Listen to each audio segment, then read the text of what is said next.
U.S. President Donald Trump escalated his war of words with Ukrainian President Volodymyr Zelenskiy on Wednesday, calling him a dictator without elections in a Truth Social post, adding that he better move fast or he is not going to have a country left. Trump's post came just hours after Zelensky said the U.S. president was trapped in a Russian disinformation bubble, after Trump suggested on Tuesday that Ukraine was responsible for Russia's full-scale invasion. You should have never started it. You could have made a deal. Speaking at a news briefing, Zelensky said he would like Trump's team to have more truth about his country.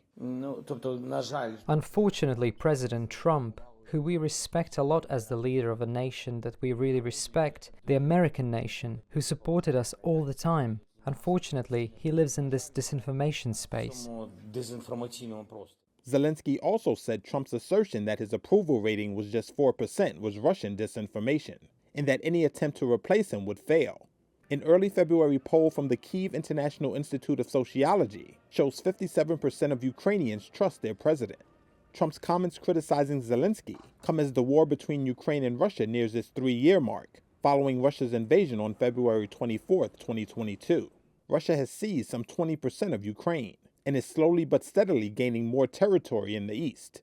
Zelensky's 5-year term was supposed to end in 2024, but presidential and parliamentary elections cannot be held under martial law, which Ukraine imposed in February 2022 in response to Russia's invasion. The war of words between Trump and Zelensky comes after a phone call between Trump and Russian President Vladimir Putin last week, which upended U.S. policy to isolate Russia over its invasion of Ukraine. It also follows talks between senior U.S. and Russian officials on ending the war that did not include Ukraine or Europe.